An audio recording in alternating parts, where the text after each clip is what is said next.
This is an Irish independent podcast.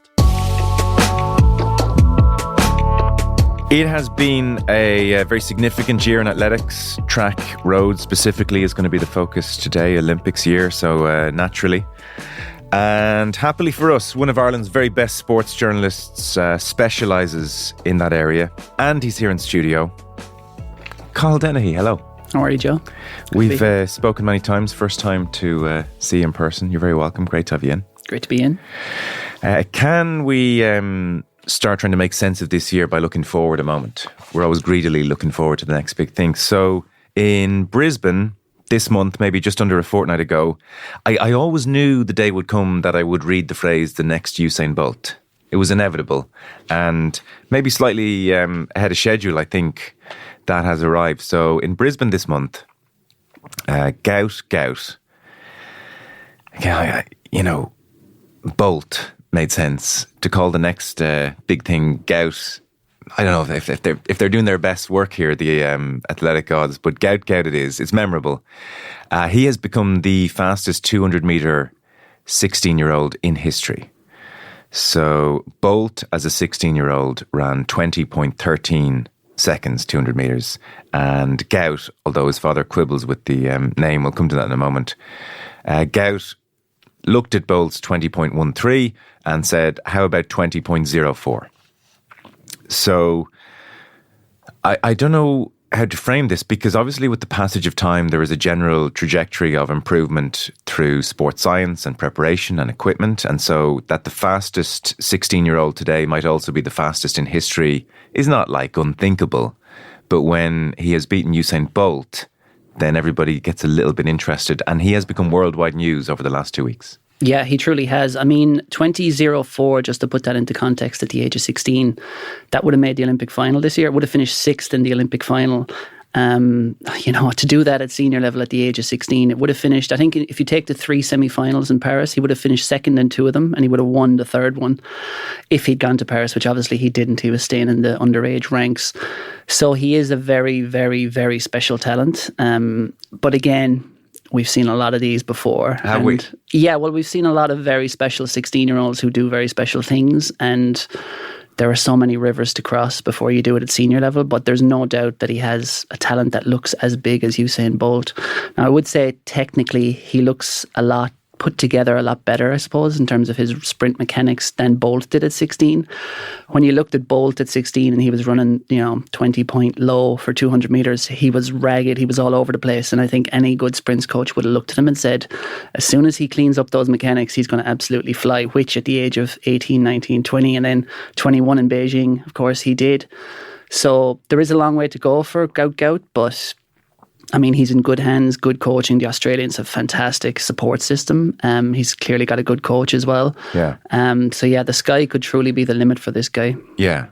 So interesting point there. His sprint mechanics are more efficient than Bolt's at the same age. So Bolt obviously there was more lower hanging fruit for improvement. Certainly. So that makes it even a more intriguing comparison. It's difficult to know how much improvement is there in Gout. Yeah, certainly. But he's still, you look at him, he's a very slender athlete. He doesn't kind of look like a lot of the sprinters, and his start is still pretty terrible and his pickup is still terrible. But once he hits 40, 50 metres, he has an engine. He actually reminds me of Rashida Adelecki like that, looking at Rashida when she was 14, 15. Again, very tall athlete, kind of ragged mechanics at that age, bad out of the blocks. But as soon as she was up into her running, the power, the engine was just jaw-dropping, I suppose, and Gout is very similar to that. I do think if he was, representing an African country or say a South American country, there'd probably be less hype about him than in an English-speaking country, especially in Australia, because visually so many clips have gone viral because, he's beaten kind of athletes that would be similar to kind of national level Irish athletes at, under 16, under 17, under 18 level. And that's created so many viral moments where he just absolutely dusts these guys. Whereas if he was American, there'd be a lot more high-level sprinters around him and it wouldn't visually look so good. He went to the World Juniors this year. I was over there in Peru in August, just after the Olympics. And again, he's 2 or 3 years underage for that event. That's an under 20 event, obviously, but he finished second in the 200 metres out there behind the South African. He's not, fully conquered the world. But I mean, to run 20:04, Australians, of course, are in their track season now, but it's early in the track season. The Australian track season, obviously, somewhere down under, that only starts in December, and he's already come out and done that. So I would fully expect him to go under 20 seconds soon. And, he'll be 17, I think, later on this year, at the end of December. There's no reason he can't be a finalist at the World Champs in Tokyo next year if he stays healthy. But injury so often is the downfall of athletes like this. And I think back to, say, Rashida Adelecki, she was part of that relay team that won World Under-20 silver for Ireland back in Finland in 2018. And you look at the athletes around her, the likes of Patience Jumbogula is retired now. Ciara Neville had a horrible run with injury when she was on the cusp of the Olympics. Molly Scott was on that team, had a horrible run with injury.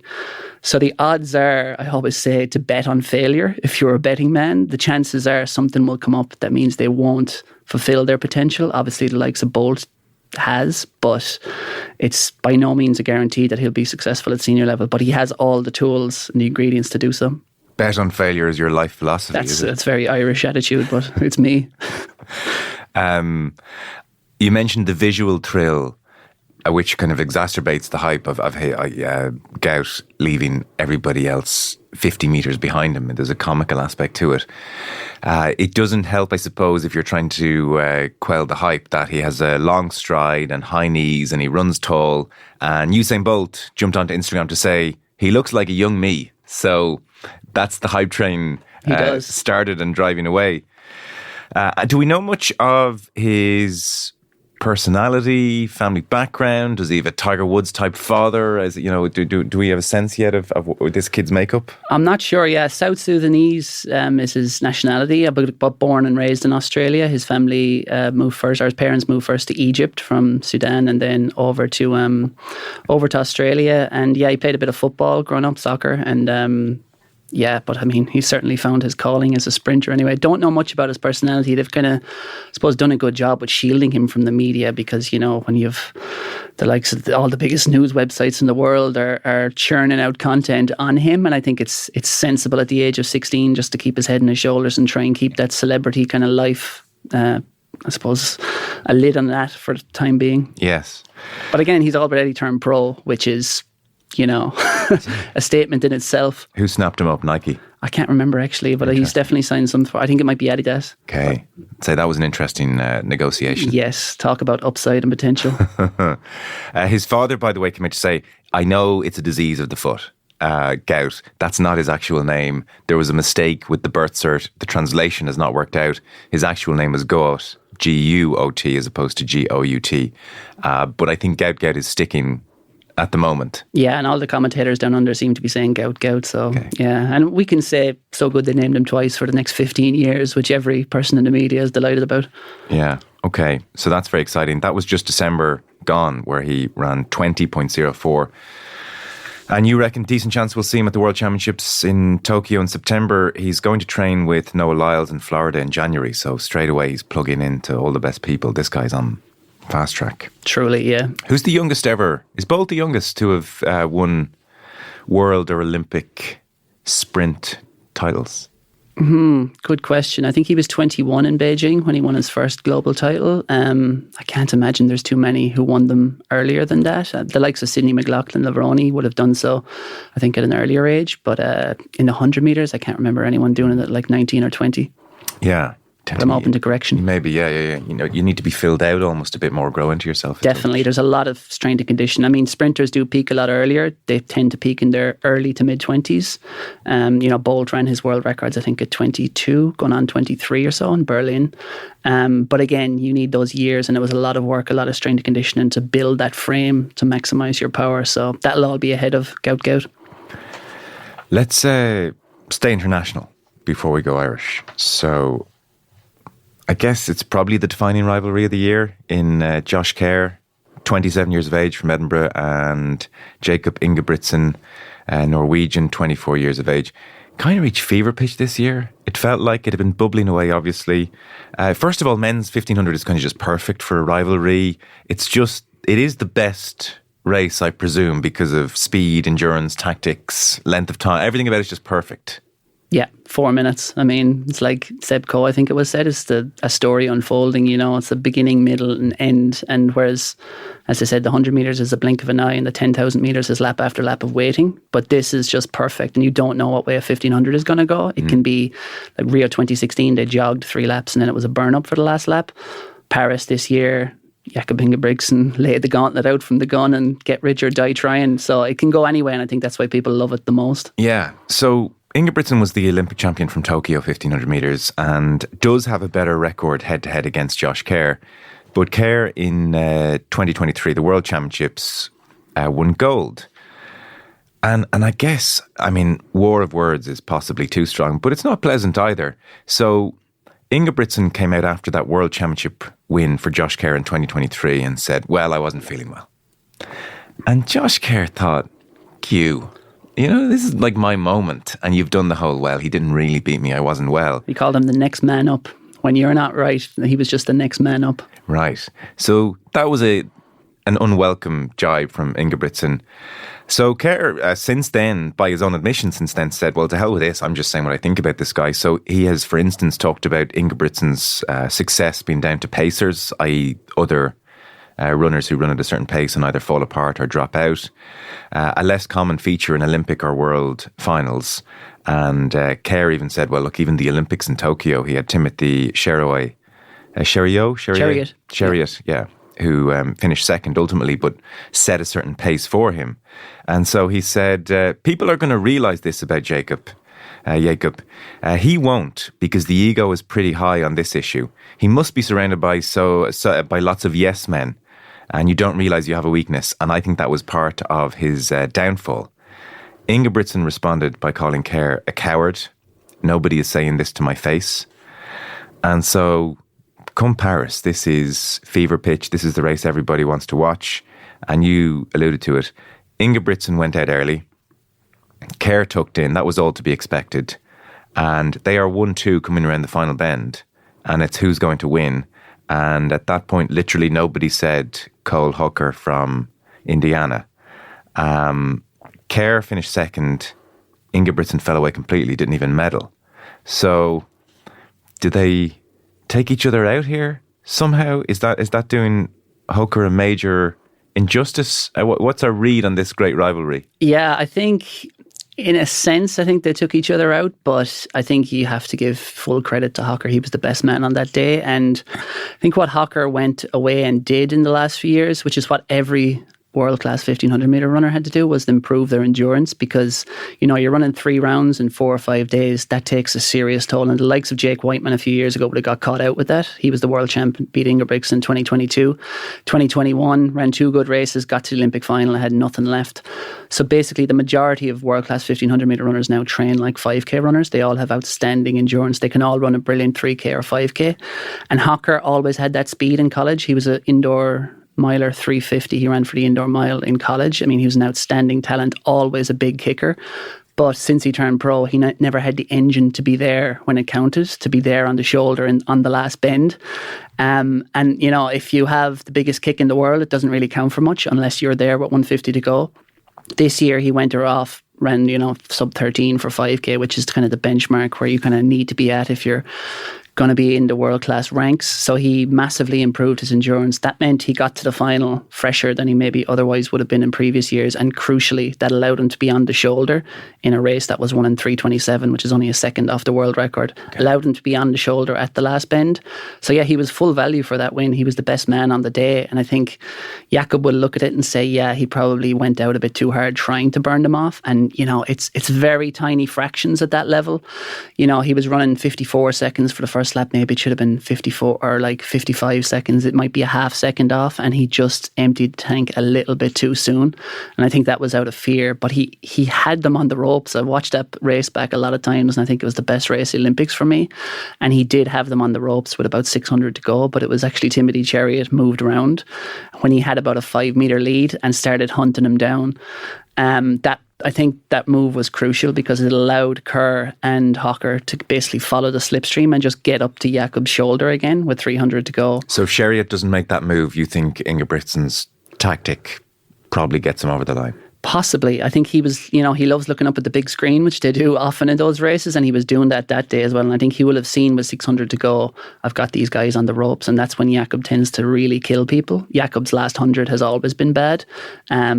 Obviously, when he's against really inferior athletes, often a lot of Europeans, it doesn't matter. He just winds it up and burns everyone off.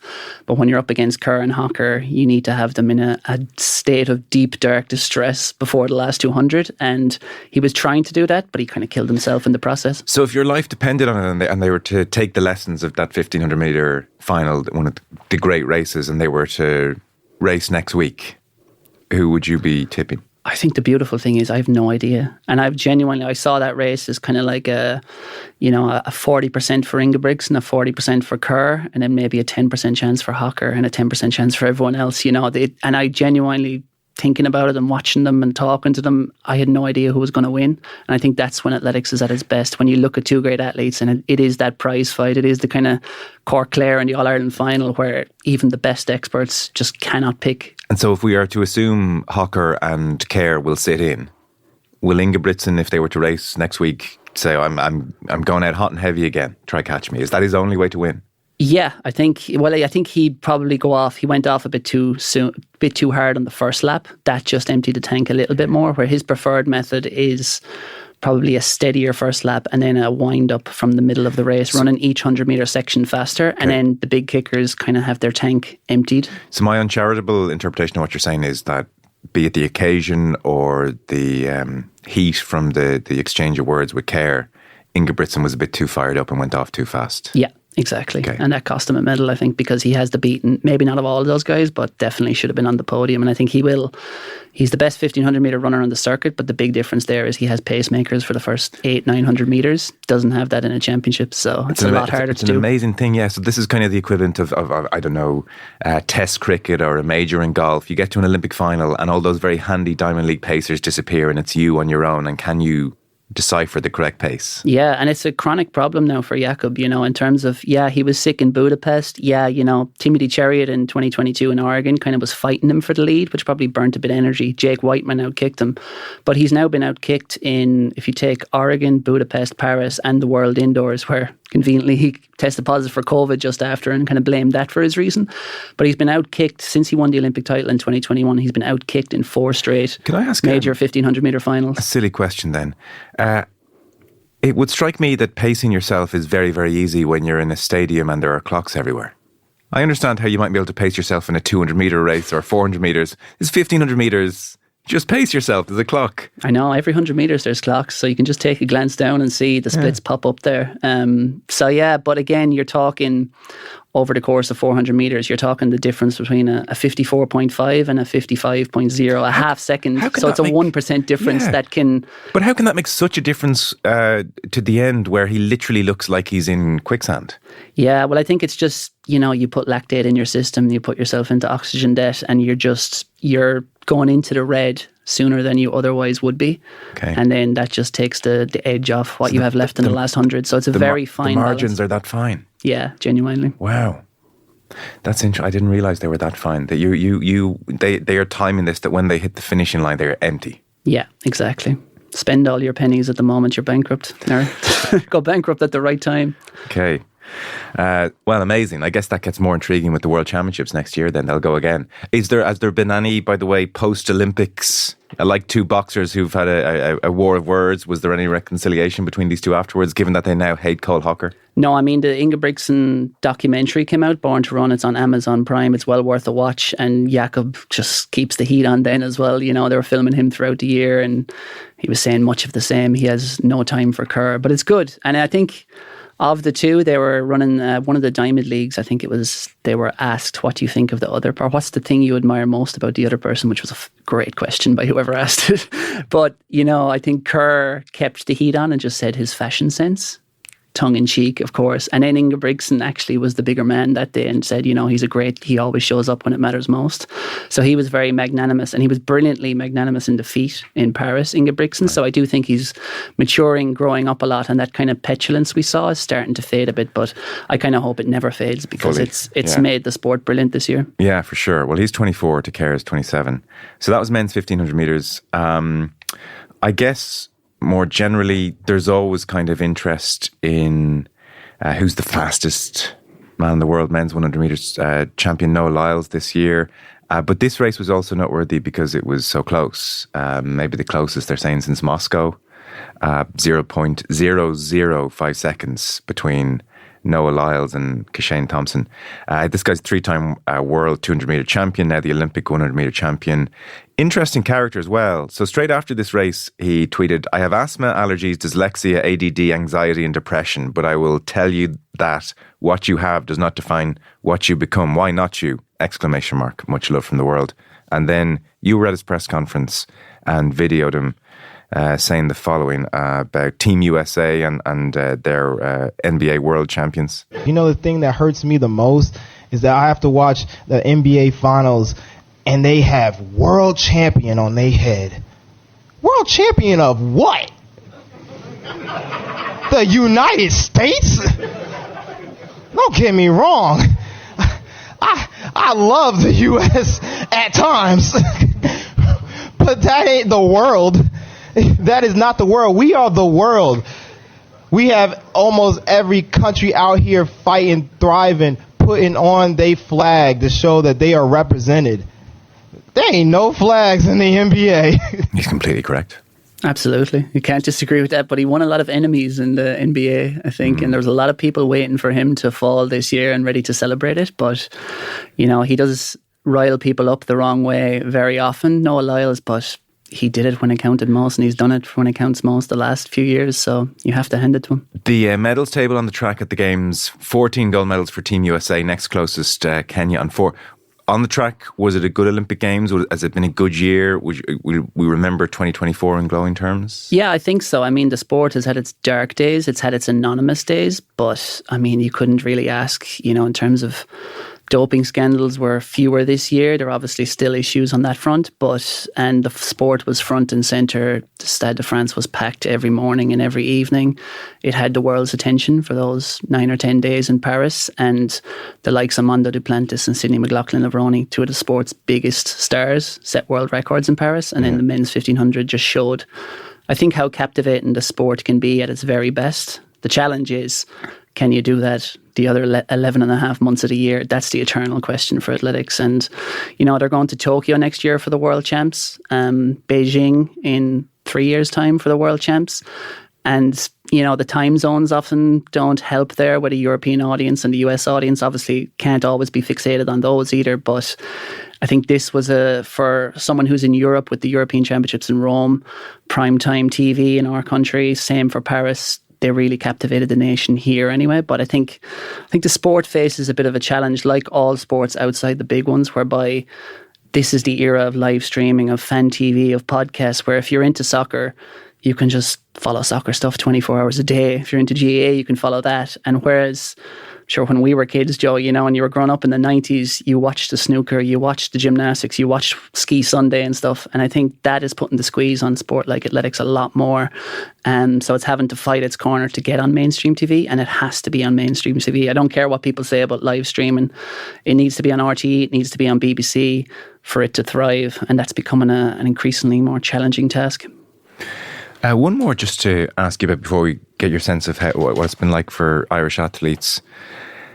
It sums up the predicament of the sport, really, whereby a marathon record being smashed should be a day of great celebration. It's, you know, an ancestor of Roger Bannister type moment. And yet, in Chicago, just a couple of months ago, Ruth Shebnikicic broke the women's marathon record.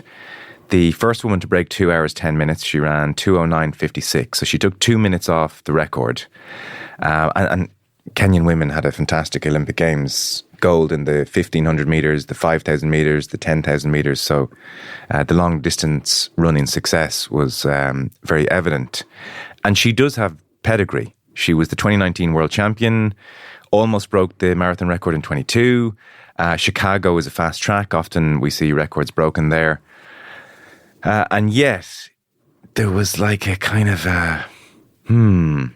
to this great moment. What is a great moment? And it was kind of for lots of different reasons. I suppose the primary reason is she has improved quite dramatically in her 30s here. Her agent, Federico Ross, even though she hasn't trained with doping doctors as such, her agent has had, I think, 8 of his clients test positive.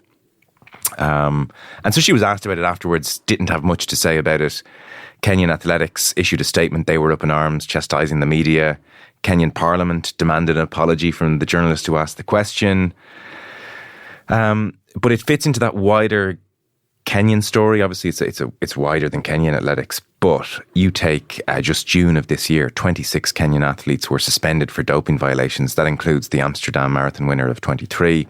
And if you're going back to this kind of wider scandal in Kenyan athletics, since 2015, 300 athletes from Kenya have been punished for using banned substances. Like, there was borderline talk of, do we need a Russian ban on Kenya? So they are trying to emerge from this colossal scandal. I mean, colossal. And so when a marathon record like that goes, I don't suspect you're watching saying, my God, this is wonderful, tweeting about it, celebrating it. And yet, of course, if you're talking about an innocent athlete, then it's terribly harsh. But that is, in a sense, the predicament the sport finds itself in. So discuss, make sense of all of that for us. Yeah, I think the reaction was probably one of the worst reactions I've seen from people who are deeply entrenched in the sport to that world record. I mean, 2:09 for a woman, it just enters the territory. Like Flojo ran 10:49 for 100 metres.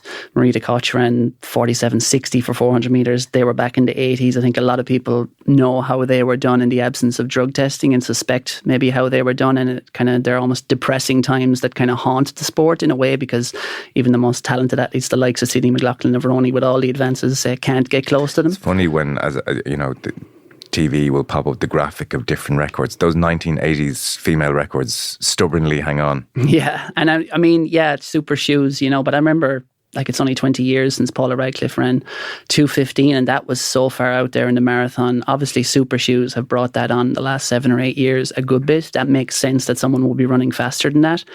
But 2:09 is just so fast that it led a lot of people to feel very uncomfortable that day. And, I was texting a lot of people and looking at what was on Twitter, a lot of people, agents, coaches, athletes, and it was kind of just a feeling of, what the hell are we watching here? Because a feeling that we can't trust it. And it's not, I think Kenya obviously has a problem, but I think there is an issue too where people generalise the Kenyans, and it's almost like a racial element. And that's you see that in commentary all the time. They're referred to as a group rather than individuals. And it's very important. And, I've been out to Kenya a few times, and I know a lot of the kind of coaches and agents who work out there and the athletes who've trained out there, to see the differences within Kenyans. There's certain managers, certain coaches who seem to have athletes testing positive all the time. And there's certain athletes, certain groups, certain coaches, certain managers who basically never have athletes testing positive. And they hate what other coaches, they hate what other managers are doing. Federico Rosa is an Italian agent. He's never been proven to have been involved in anything to do with doping, never been implicated, but there have been accusations from athletes, and he has just a very high number of his world-class athletes over the last 8 to 10 years, Olympic champions in the marathon, Olympic champions the 1500 metres, have tested positive for EPO. So when you couple that association with Kenya's recent record, with a time that really does look too good to be true for so many people, it just left a lot of people feeling, I don't feel right about this. And I think there was a notable difference to that versus the achievements of Eliud Kipchoge, because Eliud Kipchoge was just this Bolt-like talent from an early age, 17, 18. He won, the world 5,000 metre title. His progression kind of made sense, and it was consistent and smooth. He was always at the top, and he spoke far more convincingly than Ruth Chepngetich when you would ask him, as I did, about doping a few times. Ruth Chepngetich has made this breakthrough. It's not like it was her second or third marathon where you're still learning the event and then you crack it on your fourth or fifth. She'd run a lot of marathons. I think it was 8 or 9 marathons over, I think, 7 years, or maybe it was more. But yeah, she's been running marathons for about 7 or 8 years now. And to make an improvement like that, and super shoes have been around most of her marathon career as well, so there's no real advancements on that front. And to make a breakthrough that big at her age when you're already a seasoned marathoner just left so many people deeply uncomfortable. You make a very good point about the nuance within Kenya, because I think the vast majority and I'd probably be guilty of it myself, of not knowing the minutiae of different coaches, different athletes, different training groups, which it makes perfect sense that would exist. But for better or worse, they are all categorized as the Kenyans, and there is a question mark. Absolutely. I mean, even if there was a period, we can't be too high and mighty about this being Irish. You know, if you talk about Geraldine Hendricken, Martin Fagan, Cathal Lombard, Stephen Colvert, you had like 4 international Irish athletes testing positive and serving drugs bans in the space of a decade. So maybe there was a time when other people were starting to look at Ireland and saying, oh, a couple of good distance runners they had who are making a dent internationally happen to test positive. So yeah, it's not right, but it's inevitable. I think if you're wearing that country's vest, people do generalise. And I presume huge frustration amongst those you referenced it, who are doing things properly when you're talking to them. Yeah, absolutely. You know, and there are a lot, and I would, you know, you never know. You're only 90% sure because you don't know unless you're living with them. But there are a lot of agents and a lot of coaches in Kenya doing things the right way. Okay. And I would be very confident of that, and a lot of athletes as well. But obviously there is a dynamic there where a lot of people are coming from little economic means, and to win a big road race, even an event like the Dublin Marathon, it can be a 5-figure payoff day, which can allow you to buy a house in Kenya and kind of set yourself up. So there is that dynamic is there. But I also think Kenya has been not harshly treated. They've been correctly treated. They're trying to root out the doping problem. But this is not exclusive to Kenya. You know, I would suspect that if drug testing was up to the same state in Ethiopia, we would know a lot more as well, and perhaps other countries, you know, around the world. You know, countries that really don't have good anti-doping systems. Jamaica was one that springs to mind as well. Historically has not had a good anti-doping system, and that same dynamic is often there for athletes coming out of poverty, you know, where the risk is worth, or the reward is worth the risk. So I think, and Kenyan government, in fairness to them, have put a lot of money into anti-doping in recent years. So I think, but you're talking about a generational or a cultural shift whereby athletes feel, ooh, the chance of doping is just not worth it, and that's going to take some time. Yeah. Who are we to judge someone trying to escape from poverty? You know, there's a bit of that too. So Ethiopia, Jamaica, what other countries in 2024 would have poor reputations for Morocco, Turkey, I mean, Ukraine and Russia, Belarus, all those countries that are, I mean, the US. If you take US distance runners, not so much. There's been obviously the Alberto Salazar case, but US sprinting historically is one of the dirtiest sections of global athletics, going back to the 80s, 90s, 2000s.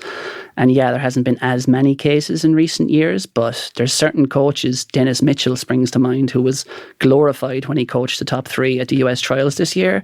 And it made me fully depressed to see people lauding that and celebrating that, given this is a guy who, as an athlete, was injected with growth hormone, who tested positive, served the ban, and as a coach told undercover reporters he could source them steroids as recently as 2017 when he coached Justin Gatlin to the world title. And now he's coaching one of the biggest stars of the sport, Sha'Carri Richardson. And that all just leaves me deeply uncomfortable. And again, I'll say the same thing about the US as I'd say about Kenya, whereby you have to look within the US and say there's certain groups, certain coaches who have very shady reputations in the sport, and a lot of people are whispering behind their back just not believing that. And then there's other coaches who I believe are doing things the right way at the very top level. So you can't just generalise, but I mean, certainly the US can't come off all high and mighty when it comes to doping. Who are the coaches who are doing things properly in the US? Who are the stars you look at and you think, with 90% certainty, I have a very uncomplicated happiness watching some of these superstars do their thing? That is a very difficult question to answer, but because I'm not, I suppose, in tune with a lot of the US coaches, as I would be, say, with people in the distance running world and hanging out with more kind of distance runners. But I mean, there's a lot who have very iffy records. I mean, one of the most, like John Smith is one of the most high, and I'm not saying that, like, John Smith has been implicated in a lot of things, and Nike still pay him as a coach. Dennis Mitchell is a paid Nike coach. The likes of Bobby Kersey in the 1980s, who is currently coaching 2 of the biggest stars in the sport, Sidney McLaughlin-Lavroni and Athing Mo. I mean, back in the 1980s, Angela Bailey, a Canadian sprinter at the Ben Johnson inquiry, said she left that group because Kersey said he can coach athletes who don't use drugs. Nothing was ever proven against Kersey, but when you go back, He had for certain, like he coached Flojo at one point in the 1980s as well when she was setting records, or joint coached her. Now, there's never been anything in the last 20 or 30 years, and you could say, look, the East Germans were doing this, the Soviets were doing this back in the 80s. The US kind of fell in line and trying to keep up with them. A culture of doping also developed there, and kind of not everyone, but I'd say the majority of US groups back then were on board with it. The sport has certainly cleaned up since, but I'd be hesitant to sort of put my money down and say any world-class coach is doing things the right way, but I've certainly spoken to enough to get the impression that a lot of them are, but not all of them. Yeah.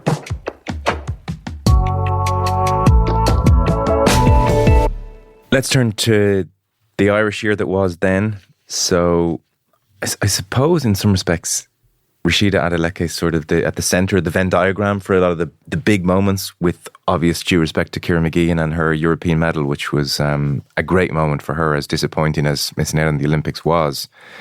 So Adeleke in the Olympics, 4th in the 400 metre final, 4th in the women's 4x400 relay. That was the moment where she kind of looked up at the screen and thought, oh my God, this happened again. And then the Europeans mixed relay team won the gold medal. This was the inaugural mixed relay European Championship race, and it was kind of like a stunning moment for her, because I think the whole country has obviously been hearing about it for a very long time now, and she picked up the baton in 6th, and by the time she handed it over to Thomas Barr, Ireland were in 1st. Now, Charlene Mosley won an extraordinary final leg as well, but it was kind of oh my God, we just went from 6th to 1st. Look at her go. And then 4th with the women at the Europeans as well. She's 22 years of age. Every time you listen to her speak or she's interviewed, she's still very much talking, quite understandably, as an athlete who is learning, grappling with the right tactics, the right approach. She's relatively new to 400 metres. Would you anticipate huge improvement here over the next cycle? I mean, she's so good already that I don't think she can improve a huge amount, but she can certainly improve a reasonable amount. I mean, I think her last 100, that's the X factor for Rashida, that sometimes she's been missing. Now, when she won the NCAAs last year, ran 49.20, collegiate record, or championship record, she had a strong last 100, but it's not always there. We saw it in Rome, we saw it in Paris. When she's up alongside the best in the world, her mechanics can falter a bit in the last 50. And it's, I talk to sprint coaches about this. It's speed endurance that carries you home in that part of the race. It's all the long stuff that sprinters hate, the 500 metre reps, the 600 metre reps, that winter strength. Speed is something that's far more inherent. The likes of Usain Bolt, the likes of Gout, they might run their best times at 2021. The most 400 metre runners takes a bit longer than that, a couple of years, because you just need that endurance engine. And we look at, distance runners, Eliud Kipchoge, Fionnuala McCormack running the personal best in marathon at the age of 40. Endurance is something that is a lot more developed, I suppose, than inherent. And for Rashida, she still has to fully develop that endurance that will carry her home the last 100. And then, I was speaking to her on Monday at a launch, and she spoke about the little kind of minuscule, the things you have to work on, the little muscles, the core muscles, all that little finicky work that no one likes to do. But that's all the stuff, when you strengthen up your core, that keeps you upright, that keeps you most efficient in the last 50 metres where it counts the most. And that's still the bit that, Rashida, in terms of her speed, is faster than all 400 metre world-class runners. She would beat the Olympic champion over 200 metres if they raced. Marilady Paulino, she would beat Nasser, she would beat Kazmarek, she would beat all of them over 200 metres. That's not a problem. It's just that last 100. Yeah. You can see it in the mechanics. Even the untrained eye, she's flailing and just scrambling. Kazmarek, who finished 3rd, is 26, Nasser is 26, and Paulino is 28. So I'm doing the maths there. 22-year-old, 4 years' time. No pressure, kid. Yeah, just go and win Olympic gold there. There's no reason she can't, but again, you have to stay healthy. You have to keep improving. And there's going to be a new crop of NCAA stars. We saw one of them coming out, Nikisha Price, this year. She got sick, so she wasn't a factor in Paris. But there's no reason she won't be running 48 seconds again next year. So the new generation keeps on coming. And there's no guarantee if Rashida Adeleke doesn't move forward, there's no guarantee that 4th place last year, her time will also be good enough for 4th place next year. But then again, these things come in cycles, and let's face it, drug testing has a big impact in the anti-doping work in terms of the times people tend to be running as well. Well, it's true, and who knows what can happen. Obviously, there was a degree of controversy, probably here for obvious reasons, over Nasser's participation, who had burst on the scene and finished had ran the third fastest time in history at the World Championships in 19, and then was banned for 2 years, 21 through to 23, for missing tests in fairly egregious fashion, and then was back for 24 and wins an Olympic medal. And so that doesn't sit terribly well with anyone. Even Adeleke has spoken about it and just said, well, what can I do, really? What can I say? Is she very settled with Coach Flo? Is her life going to change dramatically over the next couple of years, possibly in terms of location, who she's training with? Is that all mapped out? To what extent? Yeah, I think, Coach Flo is a brilliant coach. He has a fantastic record, and I should add, a record that's free of any coaching, any doping, or being implicated in anything like that. So and I think, he is one of the coaches that when you speak to people who are based in the US, everyone has great time for him as a person and him as a coach, and how good he is, how much of an expert. Pretty straight talking when it comes to her. Yeah, absolutely. It's probably sometimes a bit too straight talking, but I mean, in the media we love it. But I mean, Rashida looks to him like a dad, a real father figure, and a mentor outside, off the track as well as on it. And she's in brilliant hands with Coach Flo. She loves life in Texas. She's all the backup she needs, from physios to, she mentioned the other day, she's working with kind of specialists to just iron out those biomechanical little glitches. So she's in great hands in Texas, and I don't expect her to base herself anywhere else. But I think looking towards her next year, she's skipping Euro Indoors, she's skipping World Indoors. She's not signed up for Michael Johnson's Grand Slam track, which would require a lot of racing between April and July. So just speaking to her the other day and looking at the way she's looking at 2025, it looks to me like they've just gone all in, win a medal in Tokyo where it matters most. If you win a medal there, all your contracts, all the financial, everything else falls into place. And I think they're going to use the next 6 months as a real foundational kind of concrete blocks being laid to just get her that extra few metres. I do want to talk to you about Michael Johnson's plan, by the way. It's quite interesting what's going on across the board in sport at the moment. I obviously did a huge disservice to Sophie Becker and Phil Healy and Charlene Maudsley and the other members of that team. That was an extraordinary race, an extraordinary evening. They kind of emerged like rock stars, and they were just very, very close. Maudsley in tears afterwards, apologising to the three girls for not getting it over the line, which was a little bit too much self-recrimination. Away from that, is Irish athletics, has it taken a massive jump on the track? Because of Adeleke and the team events, you could think, my God, it's never been better. But it's obviously coming off the back of quite a lean period. So not huge strength and depth either at the moment on the track. Lots of very admirable athletes, but just so difficult at this level to make finals and to make an impact on a podium. Yeah, I mean, I always compare athletics at the global level to soccer. It's the only one that's probably truly comparable. And there's differences within athletics as well. Let's face it, like events like race walking or pole vault are not truly global because a lot of people are either not popular or people don't have the facilities. But an event like the 400 is as deep and as wide as soccer is. So to get into the top three, you have every different continent represented, every different regions. It's so deep and difficult to get to that level. Rashida is there now knocking on the door of a world medal, and I assume will if she stays healthy for the next maybe 8 or 10 years. But I think behind her, my friend described her as the Lionel Messi of Irish athletics. She is that lethal weapon. When you put her into a relay team, they kind of almost automatically become contenders. But the depth is also growing. The likes of Charlene, the likes of Sophie Becker, Phil Healy. There's a lot of good male 400 metre runners. There's likes of Nick Griggs and Elizabeth and Doody coming up from underage level. There's a rake of underage medals being won at European, some at even global level with Oisin Joyce this year in the javelin at World Under 20s. So there's a lot of talent coming through. There's still a lot of work to do when it comes to coaching structures. A lot of our best talent in coaching can't earn a living here and ends up going abroad. Case in point being John Coughlin, who coached 2 of the hurdles medalists in Paris. Should be working in Irish athletics, isn't because he couldn't earn a living here, had to go abroad and now works out of Florida. That's a chronic issue, and I think the lion's share of the development and the progress that's been made in Irish athletics has been down to the work of volunteers, coaches who are doing it outside their main day jobs. coaches who are doing it for a pittance, who are doing it just for a bit of expenses here and there. Coaching athletes like the likes of Sophie Becker, the likes of Phil Healy, to world-class performances, but being paid as if they're going down coaching under 12s basically on a Tuesday and Thursday night. That's not right. And if you're looking for a place to keep that progress going, then proper investment in coaching is the obvious way to go. Okay, fair point. You mentioned Fionnuala McCormack, by the way. Just mention that for a moment more, because she made her Olympic debut in Beijing. Paris was her 5th Olympic Games, and she finished 28th in the marathon. Again, it's that kind of thing, like if we have a golfer in the top 30, they're faded and talked about and followed, and 28th in the marathon is extraordinary. Not she least was furious. Was she? Yeah, okay.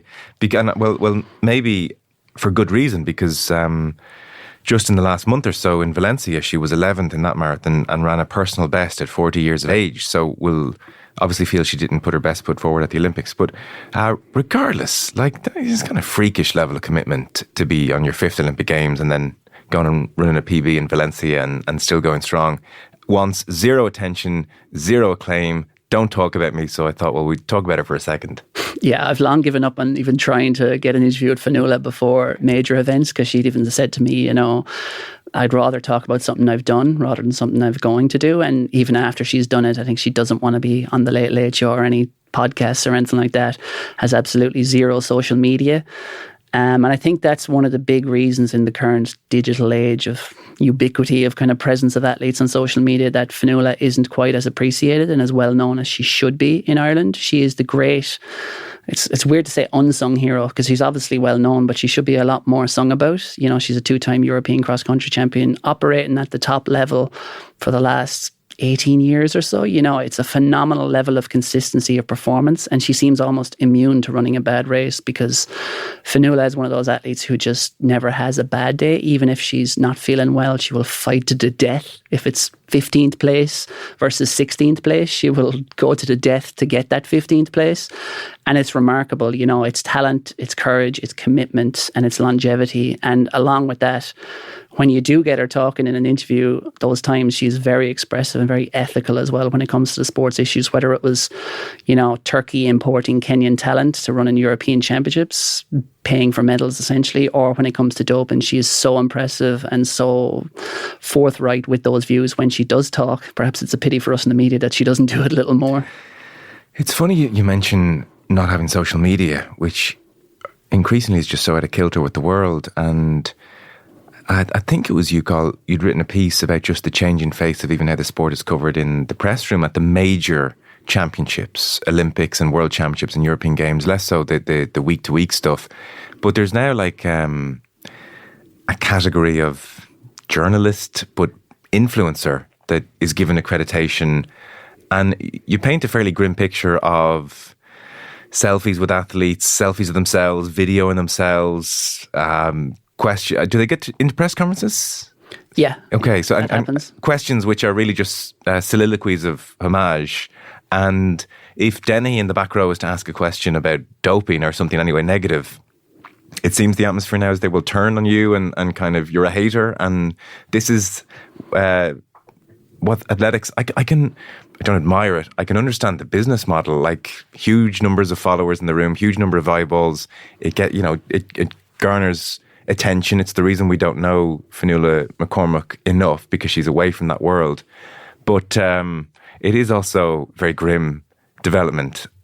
I don't like the picture you're painting. It doesn't seem fun. No, and I think I would say this is, you know, maybe I suppose I'm working 90% in athletics, so I see that athletics view, and I very much have seen that change in the last few years, but this goes across sports. And I remember when I wrote that piece, it was in Budapest, you know, I had a journalist message me about the Women's Soccer World Cup down under, saying very same thing here, lots of asking a tricky question, and the content creators start turning on you, and some of the PR people, and someone messaging me about the Men's Rugby World Cup, you know, and journalists, in inverted commas, you know, wearing an Australia jersey and roaring for their team on the press tribune, things like that.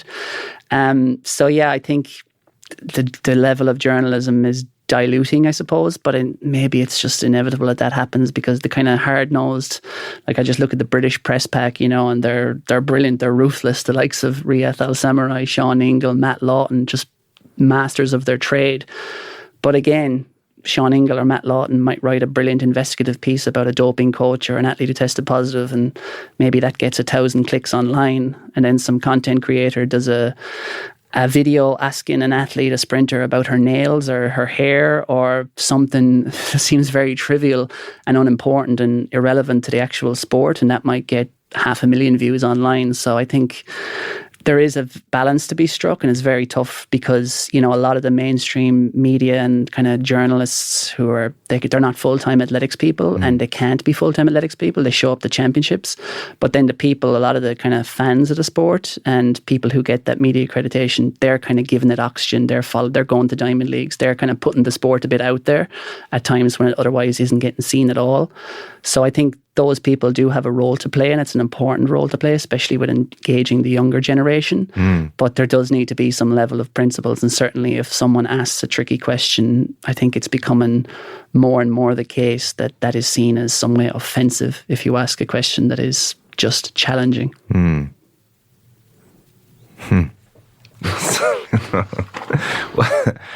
What did you say when you were chastised?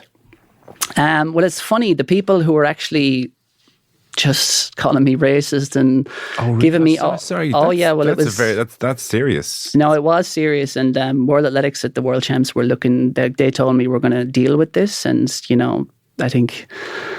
And then they kind of didn't want me to write anything or didn't want me to say anything. And for about 4 or 5 days, I was kind of not saying anything. And then I was talking to John Green at the Sunday Independent on the last day of those World Championships because it was a question about doping to a Nigerian athlete. And, you know, so that's where the racism thing came from. And there were a lot of people which I didn't really mind the people who are fans, you know, because fans are always, whether it's Man City or whoever it is, they're going to come for you if you challenge something.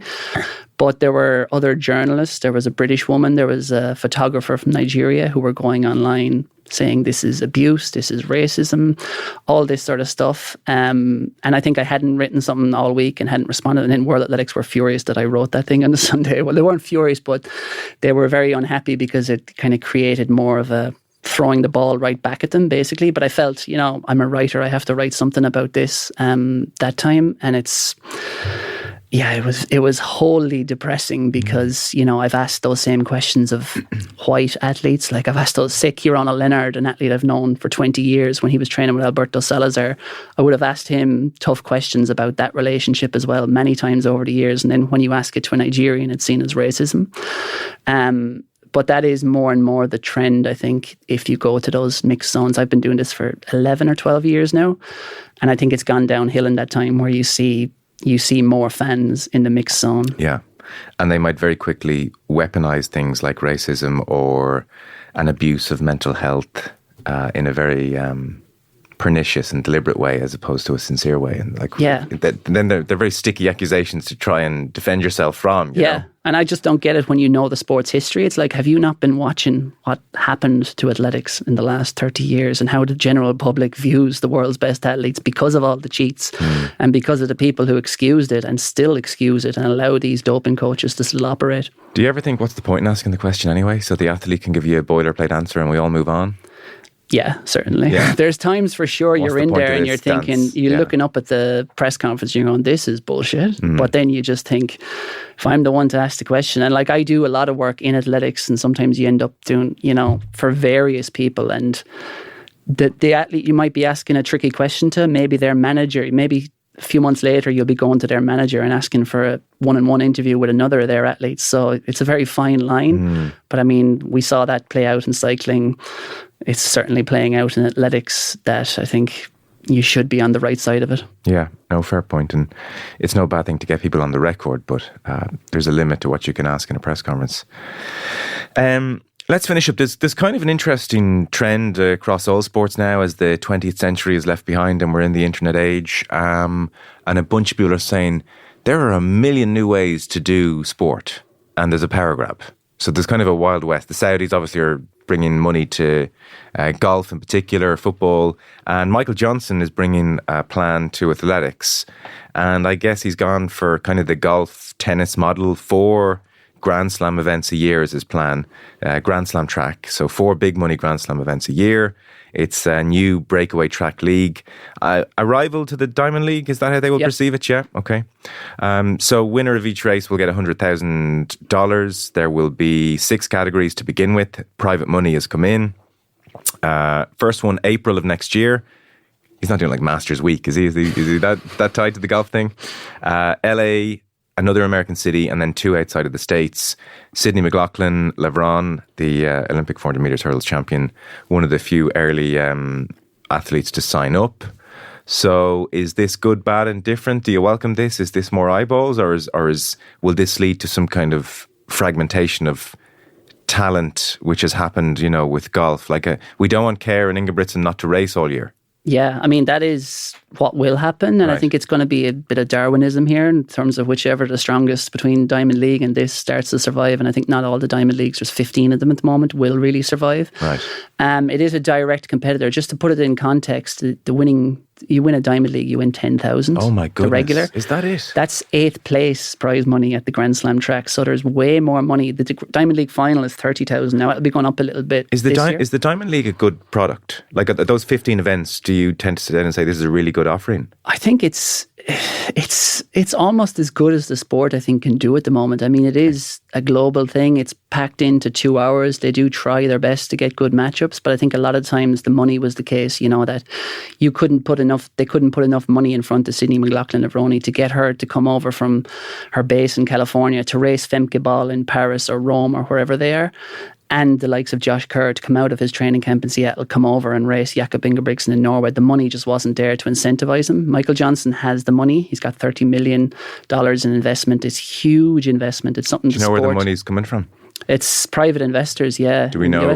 Yeah, they're named. They're businessmen and they're capital investors, I suppose. I interviewed Michael Johnson just before the Paris Olympics, and the big question I wanted to ask him was, is this sustainable? Can you see this returning enough money? Because they've put so much money into it that I just can't see how they can return enough to make this sustainable. Because there's an American track and field journalist I know, and he makes the argument that, I kind of agree with him, that athletics just isn't going to be that popular outside of the major championships. It's just not a product, because basically the public can tell if you race a Diamond League, yeah, it's nice, but it's like people don't care and everything's not on the line. No one is walking off the track in tears either of joy or happiness when it comes to a Diamond League, whereas that's what sells the sport at championships, along with that kind of national allegiance and people hitching their wagons.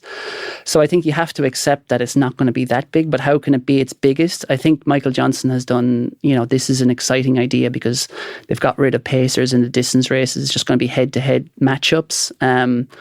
But again, I always said with Grand Slam track, if it's to succeed and I suppose achieve its stated goal, it does need those big head-to-heads. And if you take the 2 biggest probably head-to-heads in the sport at the moment, it's Sydney McLaughlin of Roney against Femke Ball, and it's Josh Kerr against Jakob Ingebrigtsen. Now, Ball and Ingebrigtsen are obviously European-based. Neither of them have signed up as contracted athletes to this, and it doesn't look like they're going to. They might make a one-off appearance for a big fee, but those are the ones people really want to see, and I'm not sure yet that this has kind of cracked the code. And it's very US centric. 3 of the meets are in the US, 1 is in Jamaica. And they've yet to announce which TV channel it's going to be on. So if they can get on ESPN 1 or ESPN 2, I'll start believing. If they can get on NBC. But at the moment we don't know those details, and we've got a lot of very good athletes, but we haven't got the all-star matchups that they're looking for. Okay, so sorry, I thought it was 2 US cities and 2 around the world. It's now 3 US cities and Jamaica. Yeah, it's Los Angeles, Miami, Philadelphia and Kingston. Okay. And again, it's kind of going to places where there are already existing meetings at that time of year. It might be replacing some of those meetings, but none of those meetings have got much of an attendance before with similar names in those cities. So I'm quite sceptical. The sport's beating heart is Europe, and the fact none of the Grand Slam track meets are in Europe is a troubling sign. Okay. Because, if you take some of the best US meetings, like the LA Grand Prix last year, had a series of A-list names running, and I was there and there was about 4,000 or 5,000 people in the stadium. I was also at events in Finland and the Netherlands, which have way fewer stars, but there's 11, 12, 13,000 people showing up. So the sport's beating heart is in Europe, and if you really want to captivate an audience, you need some of these meets to be in Europe. We're out of time.